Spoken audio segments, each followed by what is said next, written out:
Que a graça do nosso Senhor e Salvador Jesus Cristo esteja com todo o povo de Deus espalhado na face da terra. Amém? Louvado e exaltado seja o Senhor por mais uma live, por mais um momento especial de estarmos aqui compartilhando com vocês a palavra do Senhor. Este é o dia que fez o Senhor. Regozijemo-nos e alegremo-nos nele. Eu acho interessante porque a Bíblia diz, quando diz este é o dia que fez o Senhor, ele está dizendo se alegre, porque o Senhor fez este dia para você. Eu glorifico a Deus por mais uma live, por mais uma oportunidade de poder entrar na sua casa para falar do amor e das misericórdias do Senhor, que são a causa de não sermos consumidos. Eu glorifico a Deus por esta rica oportunidade, porque eu não sei se terei outra oportunidade para estar aqui ministrando a palavra do Senhor. Eu não sei se amanhã, quando eu abrir as Santas Escrituras, eu vou encontrar ainda a palavra da graça. Eu não sei se eu vou encontrar a Bíblia, porque vai chegar um período que esta palavra ela vai desaparecer. Oh, aleluias. Você vai folhear a sua Bíblia e você não vai mais encontrar a graça. A graça vai desaparecer da terra. Bendito e exaltado seja o Senhor. Então, assim, esse é o meu momento de falar do amor de Deus, porque eu não sei, aliás, se terei uma outra oportunidade.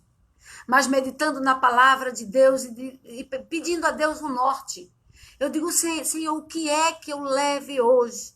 O que é que eu posso levar hoje para compartilhar com o povo que acompanha esta live? Em que é que eu posso ajudar? Como eu posso somar? De que forma eu posso abençoar? A minha preocupação é essa. Eu acho que deveria ser nossa preocupação, de um modo geral, quando acordarmos. A primeira coisa quando orarmos é dizer, Senhor, me ajuda a ser um canal de bênção. Oh, aleluias. Me ajuda a somar, me ajuda a abençoar. Porque foi a proposta que ele deu para Abraão. Disse, olha, Abraão, vai e ser tu uma bênção. Aí Deus estava dizendo para Abraão, olha, quem contender contigo, oh, aleluias. Deus estava dizendo para Abraão, quem te abençoar, eu vou te abençoar. E quem te amaldiçoar, eu vou te amaldiçoar. Deus estava dizendo para Abraão, independente de qualquer situação, Abraão, vai e ser tu uma bênção. Então eu declaro nesta noite, no nome de Jesus, que independente das circunstâncias, independente do que você venha passar, ou até mesmo injustiça, seja você uma bênção. Você pode ser uma bênção em meio às dificuldades. Você pode ser uma bênção em meio a todas as coisas contrárias da sua vida. Vai, é hoje, é agora. Isso é tua bênção. E pedindo a Deus uma palavra nesta noite. Eu achei interessante que a palavra que Deus ministrou ao meu coração, o tema desta live, oh aleluias, é amadurece. Aleluia, glória a Deus. O tema da live é amadurece. E interessante quando começamos a imaginar esta palavra amadurece, a gente fica imaginando, porque muitas vezes nós nos julgamos, nós nos achamos que estamos já maduros, ou que estamos prontos, não é? Mas nós sabemos que nós temos um tempo para amadurecer. Nós sabemos que temos um tempo para entendermos o que o Senhor quer na nossa vida, até aceitarmos e obedecermos a sua palavra, nós estamos passando por um processo de amadurecimento. Oh, aleluias. E eu acho tão interessante, amados, eu lendo aqui sobre a última Páscoa, a Santa Ceia. Eu vou ler apenas alguns versículos, que diz o seguinte: chegou, porém, o dia dos ázimos, que importava sacrificar a Páscoa, e mandou a Pedro e a João, dizendo, ide, preparai-nos a Páscoa para que a comamos. E eles lhe perguntaram, onde queres que a preparemos? E ele lhes disse, eis que quando entrardes na cidade, encontrareis um homem levando um cântaro d'água, segue-o até a casa em que ele entrar. E direis ao pai de família da casa, o mestre te diz, onde está o aposento em que hei de comer a Páscoa com os meus discípulos? Então ele vos mostrará um grande cenáculo mobiliado, aí fazei os preparativos. E indo eles, acharam como lhes havia dito, e prepararam a Páscoa. E chegada a hora, pôs-se à mesa, e com ele os 12 apóstolos. E disse-lhes: desejei muito comer convosco esta Páscoa, antes que padeça. Oh, aleluias! Que não a comerei, mas até que ela se cumpra no reino de Deus. E tomando o cálice e havendo dado graças, disse: tomai-o e reparti-o entre vós, porque vos digo que já não beberei do fruto da vide, até que venha o reino de Deus. E tomando o pão e havendo dado graças, partiu e deu-lhes, dizendo: isto é o meu corpo, que por vós é partido. Fazei isto em memória de mim. Semelhantemente, tomou o cálice depois da ceia, dizendo: este cálice é o novo testamento do meu sangue, que é derramado por vós. Mas eis que a mão do que me trai está comigo à mesa. E, na verdade, o Filho do Homem vai segundo o que está determinado. Mas ai daquele homem por quem é traído. E começaram a perguntar entre si qual deles seria o que, oh, aleluia, havia de fazer isto. Amados do Senhor, esta palavra ela é extraordinária.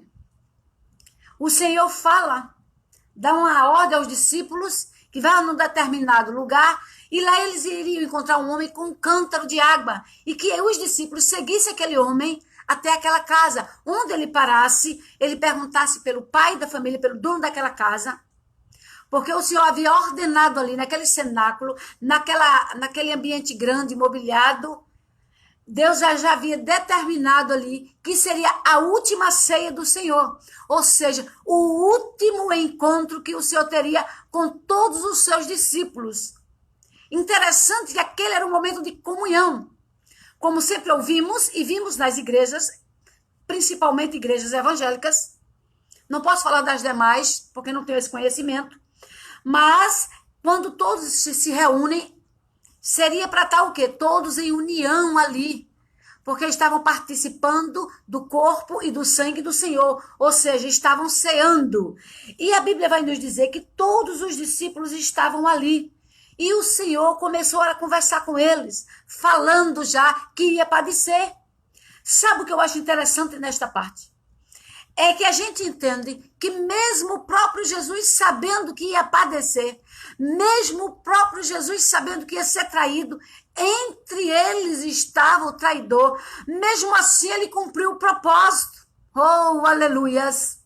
Você está entendendo que mesmo Jesus, tendo consciência do que ia passar, porque ele anuncia, é a minha última ceia, e eu quero estar aqui com vocês, eu quero estar reunido com vocês, eu quero dar a vocês estratégias, aleluias. E mesmo ele sabendo de tudo isso, o próprio Jesus manteve-se no propósito de ser bênção. Ele não fugiu do propósito, apesar do sofrimento. Ele não fugiu do propósito, apesar da traição. Ele não fugiu do propósito. Ele disse: eu vou padecer. E disse-lhe: desejei muito comer convosco esta Páscoa antes de padecer. Jesus disse: eu desejei muito estar com vocês agora reunidos aqui neste cenáculo, neste lugar, nesta mesa. Eu desejei, eu idealizei, eu sonhei com este momento de estar aqui para instruí-los acerca de tudo que vai me acontecer. Ele disse: eu desejei estar aqui com vocês antes que eu padeça. Você tem ideia? Você entende no reino do Espírito o que é que isto quer dizer? Jesus estava dizendo: eu vou padecer, mas antes disso, eu quero que vocês saibam que eu vou padecer por amor a vocês. Aqueles homens estavam acostumados a andar com Jesus. Aqueles discípulos estavam acostumados a ver milagres. Mas o Senhor estava preparando eles, porque ele ia padecer. Aí foi quando ele disse: olha, eu desejei, eu quis muito, por isso que eu juntei hoje este momento desta última ceia, porque eu vou padecer, eu vou sofrer, e eu sei que por causa do meu sofrimento, vocês vão se separar. Eu sei que por causa porque eu vou padecer, neste processo que eu vou passar, muitos vão se espalhar, muitos vão ter medo, muitos vão apostatar, muitos vão me negar. É interessante a preocupação de Jesus, quando ele disse, eu sei que eu vou padecer, mas antes disso, por isso que eu quis estar reunidos com vocês nessa última ceia. Mas sabe o que eu fico impactada com esta palavra? É que diz o seguinte, e tomando o pão, o havendo dado graças, partiu e deu-lhes, dizendo, isto é o meu corpo, que por vós é dado, fazer isto em memória de mim. Aí eu acho interessante que ele mesmo disse, o próprio Jesus, ouça bem, ele pega o pão, aleluia, ele parte o pão e dá graças a Deus e ainda diz aos discípulos, esta é a nossa última ceia, eu quero que vocês comam desse pão, eu vou servir a vocês. Eu acho interessante, amados do Senhor, eu fico impactada com o poder de Deus, com a palavra, com o amor, com a graça, com as misericórdias, oh, aleluias, porque ele mesmo, ele pegou o pão e repartiu com os discípulos, ele disse, olha, este é o meu pão, aleluias, isto é o meu corpo, que por vós é dado. Aí ele diz, faça isso em memória de mim. Interessante que ele estava sabendo que era a última ceia, ele estava sabendo que ia padecer, era fato, mas mesmo assim ele não deixou de ser uma bênção, mesmo assim ele cumpriu o propósito. Eu quero que você entenda esta palavra, na autoridade que é sobre todo nome, na autoridade do nome de Jesus, que mesmo que você padeça, siga o propósito, mesmo que te julguem mal, siga o propósito, mesmo que se levante calúnias contra você, siga o propósito, oh aleluias, segue o plano, segue o propósito, daquilo que Deus te levanta para fazer, segue o propósito. E foi o que Jesus estava mostrando aqui. Ele disse, no meio das pessoas que estão aqui comigo, onde eu reservei, onde eu desejei tanto, eu quis tanto estar junto com os meus discípulos, com os amados, com os 12, eu quis tanto esse momento antes de eu padecer, mas eu sei que no meio tem um que me trai, eu sei que no meio também vai ter quem me negue. É isso que me chama a atenção de uma forma extraordinária. Como é que humanamente alguém que está sendo traído, que sabe que vai padecer, mesmo assim tem essa postura, tem esse poder, tem essa graça de servir. Porque é interessante que quando o Senhor dos Exércitos, ele estava partindo o pão e ele disse aos discípulos, este é o meu corpo que está sendo partido por vós. Ele estava dizendo, eu estou indo para salvar, eu estou indo por causa do plano da cruz que o meu pai arquitetou para salvar a humanidade. Mas ele serviu aqueles homens mesmo sabendo que estavam ali, traindo, traidor no meio, guarda essa palavra, que ela é forte. Pessoas que iam desconhecer, não, eu não conheço, eu nunca vi, eu nem tive com ele. E mesmo assim, ele não perdeu a graça de ajudar. E mesmo assim, ele não perdeu a graça, oh, aleluia, de abençoar. É isso que você precisa entender. Foca no plano, segue o propósito. Pessoas vão se levantar contra você, contra o teu chamado, contra o teu ministério, se você tem uma vida pública, se você se lança em algo para que venha abençoar as outras pessoas, você precisa focar no plano. Qual é o plano? O meu plano é de abençoar. Então te joga, porque vai se levantar traidores, vai se levantar pessoas que dizem que nunca nem te viu, já comendo o pão da tua mão. Porque foi isso que fizeram com o meu Senhor. Você precisa entender, comeram o pão na mão do meu Senhor, e lá fora, quando a coisa apertou, disseram, eu não conheço ele. Oh, aleluias. Você precisa entender que você precisa seguir o plano, e precisa estar maduro para as pedradas, maduro para os açoites, maduro para todas as situações adversas que vem para você. Porque quando a gente se lança para abençoar, pode ter certeza que tem uma coisa, o inferno se levanta para deter você, mas há poder no sangue de Jesus hoje, há poder no sangue de Jesus todos os dias da tua vida. Há escrito 365 vezes a palavra na Bíblia Sagrada, não temas. Não temas para ontem, não temas para hoje, e haverá não temas para amanhã. Oh, aleluias! Nós só não podemos perder o foco. E estava ali Jesus, sabendo que tudo ia acontecer, todas as coisas aconteceram, mas ele estava determinado a seguir o plano do seu pai, e o plano dele era plano de morte. O plano de Deus para Jesus era o plano de morte para resgatar a humanidade, e nem por isso ele deixou de ser uma bênção. E eu acho interessante, semelhantemente tomou o cálice depois da ceia, dizendo: este cálice é o novo testamento do meu sangue, que é derramado por vós, mas eis que a mão do que me trai está comigo à mesa. Amados, isso é triste, é doloroso. Aí ele ainda diz: olha, este cálice, aleluia, é o novo testamento do meu sangue. Porque nós sabemos, aleluias, que o próprio Jesus foi traído entre os amigos, os que estavam à mesa com ele. Mas eis que a mão do que me trai estava comigo. Se você analisar isso direitinho sobre a última Páscoa, você fica impactado com o poder de Deus. Ele reparte o pão. Se lembre de mim, isso é o meu corpo. Faça isso todas as vezes em memória de mim. Depois ele pega o vinho, ora e abençoa. Este é o meu cálice, aleluias. É o meu sangue que é vertido por vós. Já estava tudo escrito, já estava profetizado, já estava tudo sendo alinhado, traçado nos planos de Deus, o que Jesus ia passar, e aprove a Deus contar ao seu filho tudo que iria passar. Ele sabia tudo que ia passar, e mesmo assim ele estava decidido a seguir o plano. Ele estava decidido a ser uma bênção. Ele estava decidido a se lançar na vontade de Deus. Você tem que seguir o propósito pelo qual você foi chamado. Ah, mas estão me caluniando. Segue o plano, vai ser tu uma bênção. Mas estão dizendo coisas que eu nem fiz. Não tem problema, segue o plano, vai ser tu uma bênção. Não, mas estão desconfiando de mim. Não puxaram o meu tapete. O que estão fazendo com você não vai mudar o plano de Deus para a tua vida. E ele disse: segue o plano, obedece a palavra. Glória a Deus que Jesus foi obediente até a morte, morte de cruz. Porque nesta última Páscoa, quando ele teve o desejo de se encontrar com os discípulos e disse: olha, eu tenho pressa porque eu vou padecer. Aí ele disse: eu vou servir vocês. Oh, aleluias. Mas eu sei que o que me trai está aqui. Eu sei que os que vão me negar lá fora vai estar aqui. E nem por isso ele fugiu do propósito. Eu quero que você entenda algo na autoridade que é sobre todo nome. Na autoridade do nome de Jesus. Haja o que houver. Não perca seu propósito. Haja o que houver. Segue o plano. Aleluias.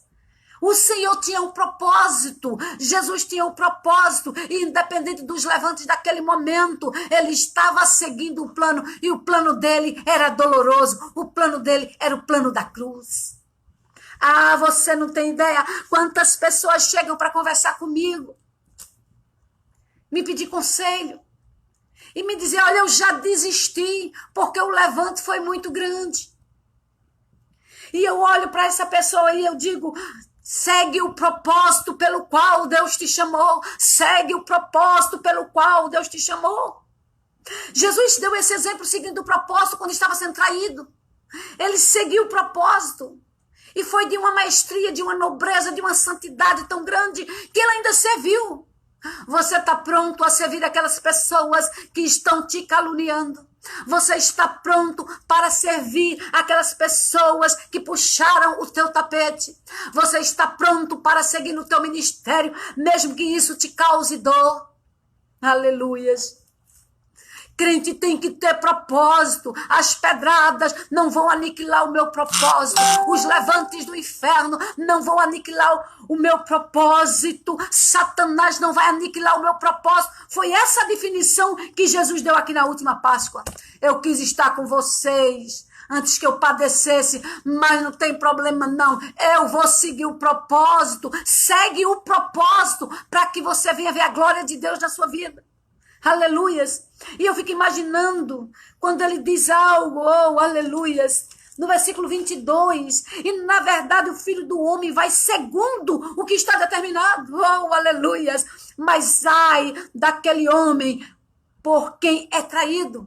O Filho do Homem, aleluia, aleluias, vai segundo o que está determinado.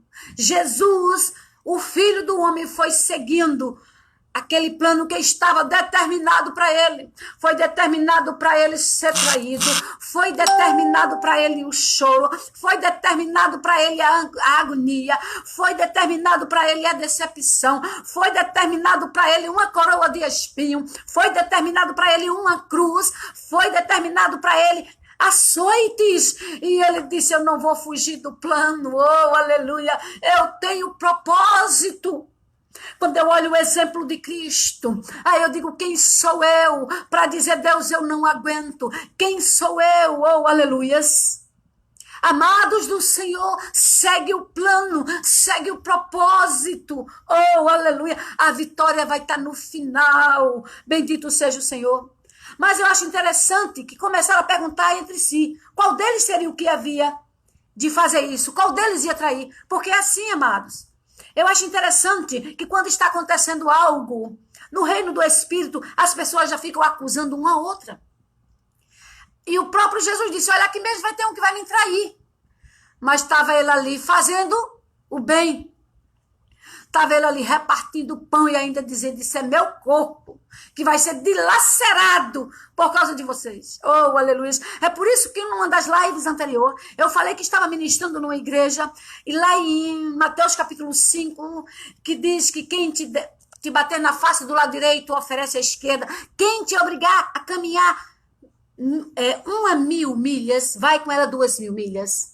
E eu achei interessante que as pessoas ficaram chocadas quando eu disse: eu estou procurando alguém que me obrigue a caminhar 1.000 milhas, porque eu estou pronta para caminhar 2.000 milhas. Isto é evangelho, isto é graça, isto é Deus, isto é Bíblia. Mas as pessoas não suportam mais nada.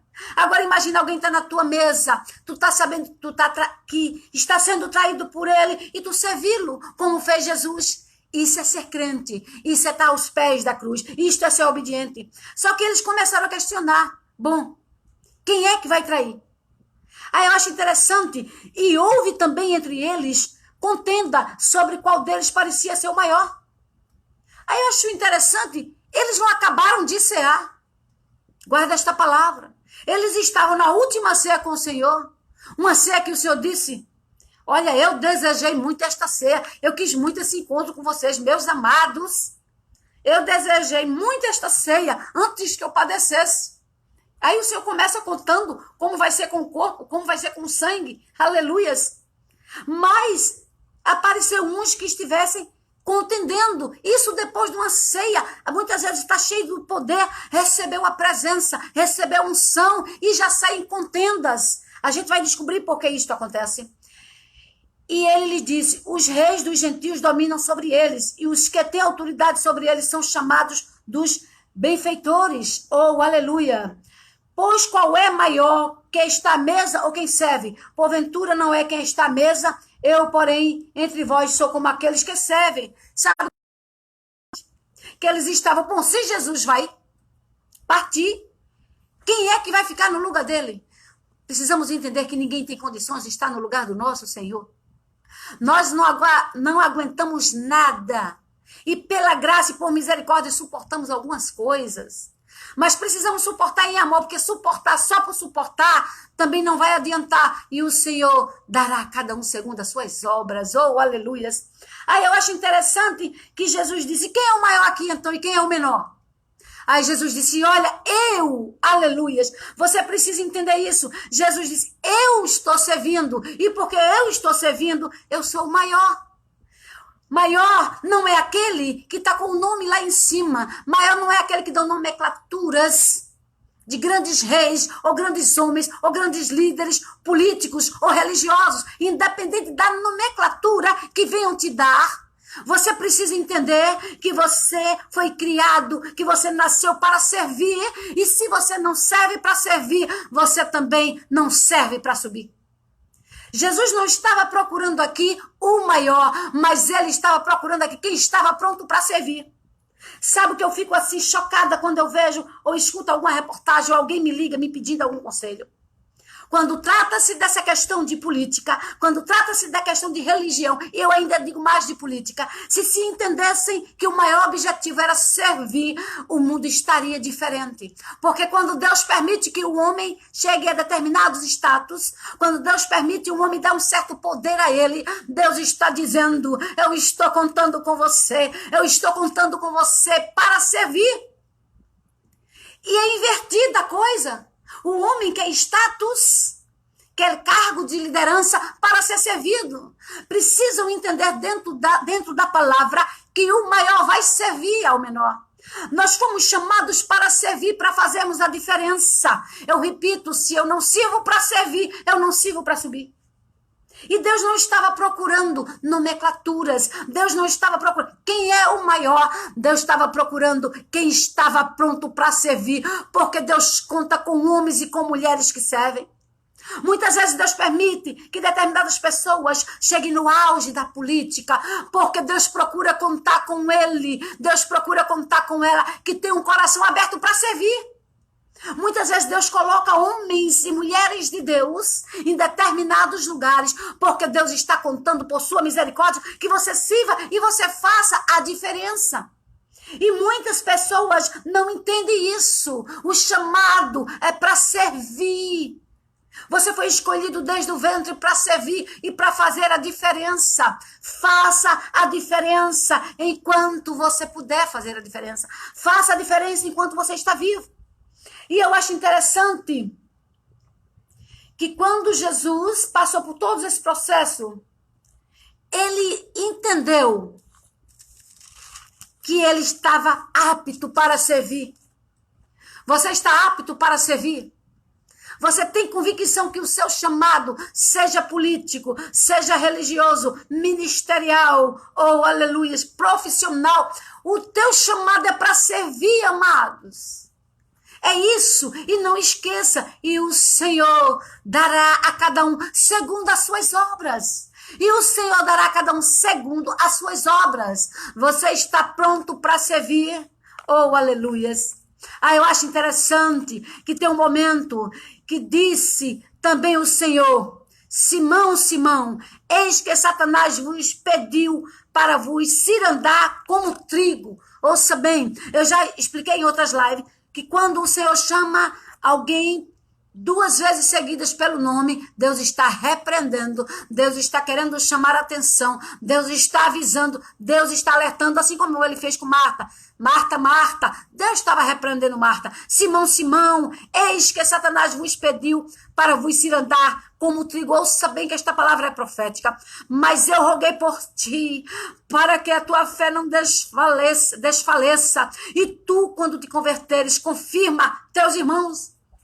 Vocês pegaram esta palavra, vocês entenderam? Talvez vocês não tenham se ligado. O que o Espírito diz aqui, porque muitas vezes a gente lê, mas a gente não entende. Quando ele disse assim, e ele lhe disse, Senhor, mas eu roguei por ti, para que tua fé não desfaleça. E tu, quando te converteres, confirma com teus irmãos. Então Pedro não estava convertido. Oh, aleluias! Pedro não estava convertido. E agora Pedro estava na ceia com o Senhor. Ele estava participando da Santa Ceia. Mas ele não estava convertido. Porque o Senhor diz, olha, Satanás tem cirandado. Pediu para cirandar na tua vida como ciranda no trigo. Mas o Senhor disse, oh, aleluias, aleluia. Eu roguei por ti. Quando Satanás se levantou, Pedro, para cirandar na tua vida, eu levantei por ti. Diz o Senhor. Para que a tua fé não desfaleça, para que você não fique fraco com tudo que vai acontecer, para que você se fortaleça. Aí disse mais, olha Pedro, agora tem um detalhe. Satanás disse que ia cirandar, eu não deixei.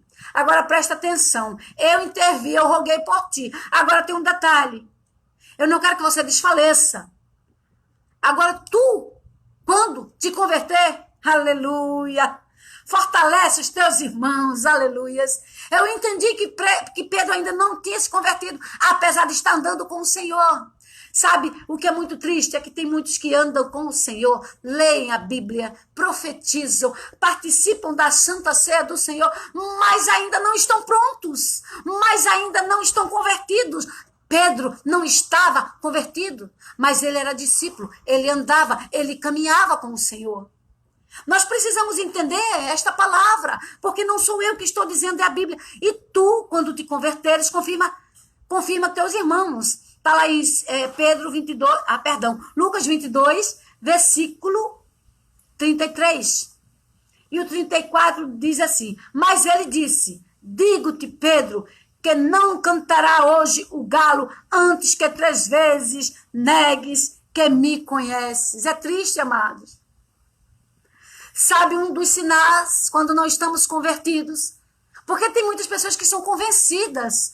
Escute bem, eu não estou criticando ninguém, porque eu não tenho tempo para perder tempo. E esta é a palavra da cruz que eu prego. Esta é a palavra da cruz que eu creio. Eu só estou aqui como alerta de Deus, como boca de Deus, para dizer a você que não é porque conhece a palavra, se emociona com a palavra, chora, profetiza, participa de ceia, é pontual na casa do Senhor, que está convertido, não.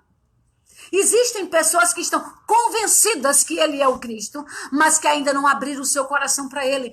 Porque quem é convertido não nega. Quem é convertido fala a verdade. Quem é convertido procura andar na palavra, viver a palavra, vestir a palavra, comer a palavra. Mas de uma forma a dar testemunho dessa palavra. Porque o testemunho é não negar a palavra. É na tua vida, é nas tuas atitudes. Você está entendendo isso? Pedro não era convertido. Pasme você. Depois você lê com calma, porque além de eu ler muito rápido, também explico muito rápido. Mas leia a palavra direitinho que você vai ver. Pedro, quando tu te converter, fortalece aí, ajuda aí, dá uma força aí aos teus irmãos. Aleluias. Eu acho interessante que fala aqui quando Jesus é preso. Nós vamos pular rapidinho aqui, que diz o seguinte: Pedro nega Jesus. Você vai entender que a gente vai fechar essa palavra, oh, aleluias, que diz assim: então, prendendo, levaram e o meteram em casa do sumo sacerdote, e Pedro seguiu de longe. Pedro fez o quê? Seguiu de longe.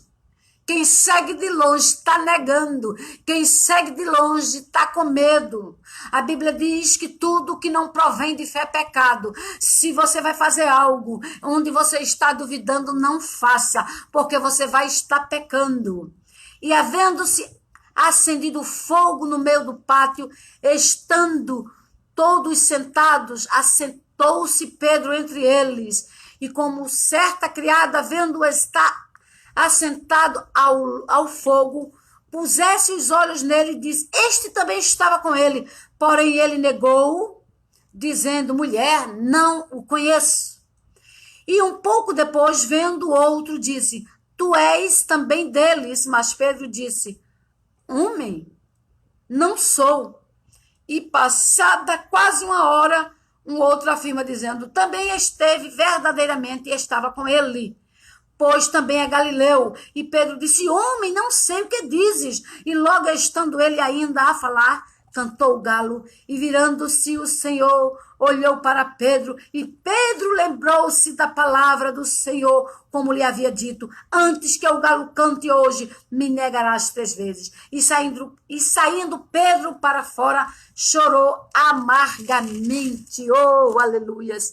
Amados do Senhor, bendito seja o Senhor. Nós precisamos entender uma coisa, que aquilo, aleluias, que você faz contra mim, oh, aleluia, não muda quem eu sou.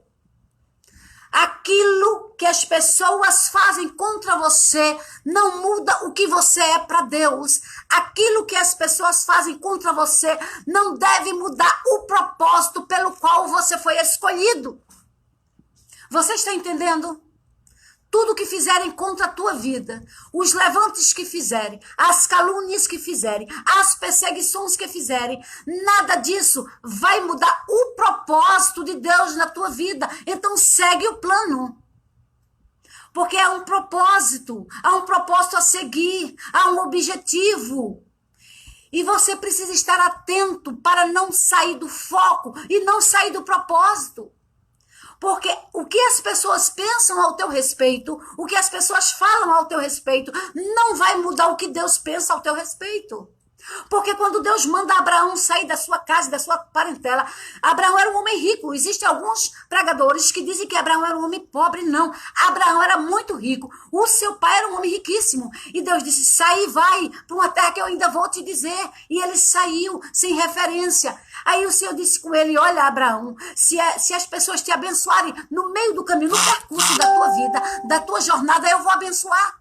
Aí Deus diz, mas também se elas te amaldiçoarem, eu vou te amaldiçoar, vai ser tua bênção. Nós precisamos entender que Pedro cumpriu o propósito da saída dele. Deus tinha um propósito e ele foi. E eu acredito que no meio do caminho se levantaram várias pessoas contra Pedro, contra Abraão. Mas Abraão estava focado. Ele disse, eu não posso mudar o propósito pelo qual eu saí da minha casa, porque o Deus que eu sirvo, todo-poderoso, o leão da tribo de Judá, disse que quem me abençoasse, ele ia abençoar, e se me amaldiçoasse, ele ia amaldiçoar. Então ele estava dizendo, tudo vai ser com ele, eu não vou fazer nada, eu vou apenas ser uma bênção. Então não muda o propósito quando tu acordar amanhã, independente dos levantes. Levanta, acorda e ser tu uma bênção. Não, mas na minha família falaram mal, se levantaram contra, me julgaram. Não tem problema, mãe, seu dia, segue o propósito, vai ser tu uma bênção. Mas o ministério da minha igreja não me dá valor, eu não consigo que ninguém me chame para alguma coisa, ou para ministrar, ou para pregar em cruzadas, ou para orar, seja lá o que for, não tem problema. O que fazem ao teu respeito não vai mudar o propósito pelo qual Deus te chamou. Vai e ser uma bênção. É isso que você precisa. Apesar das adversidades, não pode mudar o meu propósito. E Deus me chama para ser uma bênção. Só que ele disse comigo, olha, quem te amaldiçoar, pegou para tu, vai pegar para mim também. É assim que a gente tem que entender, tomar posse da palavra. Nós precisamos viver a palavra, profetizar na palavra, tomar posse. Não é ouvir a palavra, mas é guardar. O que foi que Davi disse? Eu guardei a tua palavra no meu coração para eu não pecar contra ti. Negar é não ter se convertido. Porque Pedro participou da ceia, falamos aqui. E Pedro não era convertido, senão o Senhor não tinha dito a ele, oh, aleluias, Pedro, quando tu se converter, fortalece, ajuda, cuida dos teus irmãos. Pedro havia acabado de participar da última ceia do Senhor, uma ceia que Deus disse, eu desejei, eu almejei muito, porque eu vou padecer mais tarde. Então essa é a última ceia, estava Pedro ali ceando. E Deus mais na frente diz, olha Pedro, quando tu te converteres, oh aleluias, fortalece, ajuda, acorde aí, faz alguma coisa, te mexe. Foi isso que o Senhor disse. O Senhor disse que Pedro não tinha se convertido ainda. Então nós precisamos entender que o que as pessoas fazem contra você não vai mudar o propósito pelo qual Deus te chamou. O propósito não é do teu vizinho para contigo. O propósito não é da tua família para contigo. O propósito não é do teu ministério para contigo. O propósito não é do teu pastor para contigo. O propósito não é no teu trabalho para contigo. O propósito não é a tua vizinhança ou a tua cidade, o teu estado, o teu país, independente. O propósito está em Cristo Jesus. Ele é o dono do propósito e te escolheu para este propósito. Então te joga, vai e ser tu uma bênção. Este é o propósito, é seguir o plano, é obedecer a palavra, viver a palavra, comer a palavra, andar na palavra, ver qual é o propósito, independente de qualquer coisa. Há 36 anos atrás, no começo da minha fé, eu sigo este propósito, vai e ser tu uma bênção. Independente, se você soubesse o sabor, oh aleluias, a paz, a unção que é derramada sobre a nossa vida, quando a gente cumpre o propósito, você ia pedir, sabe o que era Deus? Senhor, eu estou procurando, como eu já disse, eu estou procurando alguém que me obrigue a caminhar uma milha. Eu estou botando uma lupa, eu disse isso na igreja pregando. Eu estou botando uma lupa porque eu estou precisando de alguém que me obrigue a andar 1000 milhas, porque eu quero andar 2000 milhas. Este é o propósito. Se você soubesse o que é obedecer a Deus na perseguição, na dor, na calúnia, na decepção. Se você soubesse o que é ser uma bênção nesses momentos terríveis, você ia sentir a unção de Deus derramada sobre a tua vida. Você ia sentir o poder. Há uma paz imensurável, há uma paz que o mundo não conhece. É por isso que Deus disse a Abraão: vai ser tu uma bênção. Te joga, e eu quero saber quem está querendo me amaldiçoar, e eu quero saber quem fala mal de mim. Eu não tenho tempo para perder tempo, eu procuro ser uma bênção. Amados do Senhor, isso é que é importante. Então, assim, quando a adversidade vem, faz como o mestre. O mestre sentou-se e ele partiu o pão e serviu na mão do traidor o cálice que ele disse: esse é o meu sangue, vertido por vocês. Comei e bebei todos os dias, em memória de mim. Ele estava se despedindo. Ele disse: olha, do jeito que eu estou partindo este pão, o meu corpo será dilacerado por vocês. Isso é que é amor. Isso é que é evangelho. Isso é que é poder. Quer sentir a graça de Deus de uma maneira extraordinária. Quer sentir a graça do Senhor de uma forma sobrenatural. Caminha 2 milhas com o teu inimigo, oh, aleluia. Caminha 2 milhas, porque você vai sentir a graça do Senhor. O bom é você, aleluia, cumprir o propósito. Quando você está na dor, está na prova, porque a graça chega e repousa sobre a tua cabeça. Oh, aleluias. Aquilo que fazem contra você não muda o propósito pelo qual Deus te chamou. Então, em meio à calúnia, em meio à decepção, em meio às lágrimas, o deserto, o abandono, cumpre o propósito. Deus colocou na tua mão porque confiou este propósito. Deus colocou este ministério porque sabia que podia contar com você. E muitas vezes nós queremos estar fugindo do propósito. O que mais tem são pessoas fugindo do propósito. Você precisa entender que quando Deus te coloca em algo, vai até o fim, porque Ele está se responsabilizando por você. O propósito é dele e Ele quer cumprir este propósito através de você, vaso de Deus. Bendito seja o nome do Senhor. Oh, aleluias. Mas nós precisamos entender para obedecermos a palavra. Quando Deus disse aos discípulos, depois da Santa Ceia, e que o Senhor conversa com os discípulos e diz assim: ficai em Jerusalém, até que do alto sejais revestidos do poder. Deus estava dizendo para os discípulos: olha, a coisa vai pegar agora. Eu vou ser traído. Eu vou ser entregue. Vão me levar ao madeiro. Eu vou morrer. Fiquem todos quietos, juntinhos, unidos. Unidade. Oh, aleluias. A coisa vai ficar feia. Eu vou ser perseguido até a cruz. Permaneçam todos juntos aqui em Jerusalém, quietinhos. Aguarde o movimento, os acontecimentos. Só que quando Jesus vai à cruz do Calvário, oh, aleluias, que ele é colocado lá no madeiro, e que ele morre, e que ele ressuscita ao 3º dia, ressuscitando também a nossa vitória. Oh, aleluias. Quando ele ressuscita, ele vai atrás dos discípulos. Sabe por quê? Alguns se perderam, alguns desobedeceram.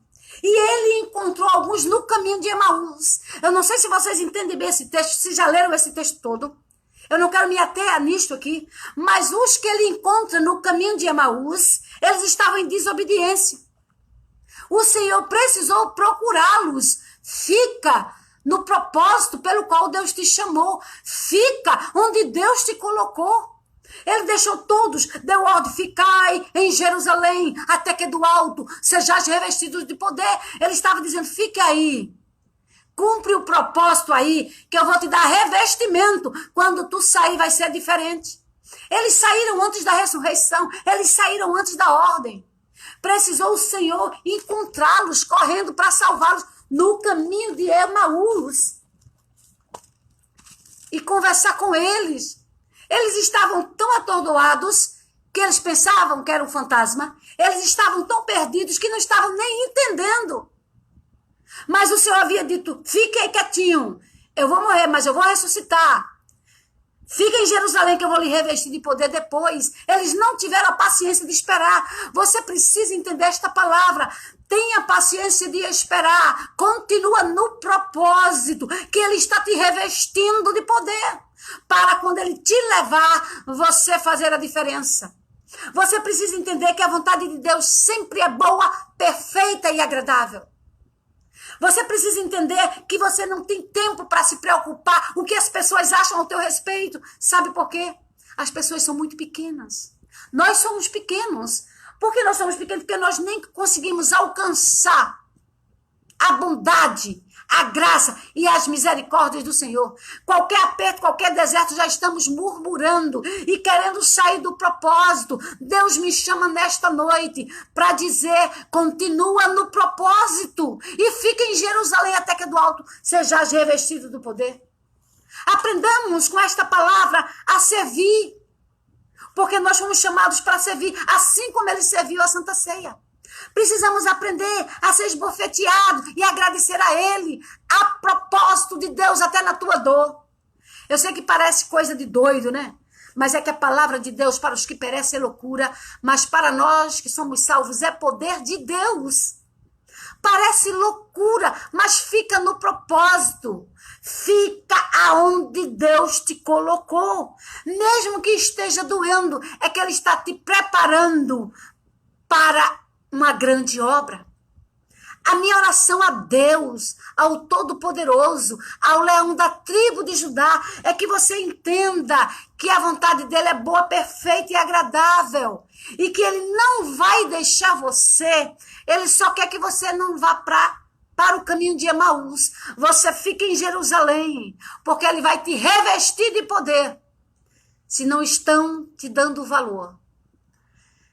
Se você não está tendo vez, nem no seu ministério, ou na sua casa, ou algum reconhecimento, não tem problema. Fica no propósito. Fica no propósito. Porque no tempo de Deus, Deus vai fazer. Que Deus continue abençoando, fortalecendo vocês. Que Deus continue trazendo à existência aquilo que não existe. Dando graça a vocês. E não esqueçam, o ambiente mais propício para a graça de Deus, a melhor maneira de você adorar o Senhor é passando pela prova. Coloca uma lupa e pede a Deus, Senhor, me mostra alguém que me obrigue a caminhar 1000 milhas, porque eu quero ir 2000 milhas. Isto é evangelho, isto é o poder de Deus. Quando você começar a caminhar essas 2000 milhas, quando você começar a perdoar, a entender, a andar com propósito, a graça do Senhor vai cair sobre a tua vida e você vai ver coisas que você nunca viu. Mas para que você veja coisas que nunca viu e que Deus revele a você aquilo que Ele quer revelar, cumpre o propósito, glorifica a Deus na angústia, glorifica a Deus no deserto. Eu tenho uma experiência, por isso que eu posso dizer a vocês, o momento que eu fico mais em estado de graça, o momento que Deus mais conversa comigo, que Deus mais se revela, é quando eu vejo que as coisas estão indo contra a mim, ou talvez até contra os propósitos de Deus na minha vida, os levantes do inferno, e eu digo, eu sei que eu tenho crido, e eu tenho oferecido o meu rosto, a minha cara para bater. Eu tenho procurado pessoas que me obriguem a andar 2000 milhas, porque senti esse poder e essa graça é extraordinário. Mas hoje em dia, o povo não aguenta nem que encoste no dedinho, que já estão colocando as pessoas. Vou colocar no lugar. Eu sou crente, mas isso não vai ficar assim, não. É para você dizer assim, eu sou crente, o que é que você quer? Você quer que eu ande 1000 milhas? Venha cá, me dê a mão, eu quero andar 2000 milhas com você. Aí você vai viver o sobrenatural de Deus como eu tenho vivido. O sobrenatural de Deus é para aqueles que cumprem propósito. Cumpre propósito nesta noite. Cumpre propósito nesta noite. Que Deus continue abençoando e fortalecendo a você e sua casa, em nome de Jesus. Muito obrigada pelo carinho, pelo apoio, por estarem conosco. Eu amo muito vocês. Peço perdão porque tem muita coisa que eu estou para responder, mas eu já comecei desde a semana passada respondendo algumas pessoas. A gente chega lá, porque eu também tenho a vida muito corrida, muitas atividades na igreja. Mas que Deus continue abençoando. Se Deus permitir, quarta-feira estaremos aqui às 22 horas com mais uma live. Fique na paz. Um grande beijo.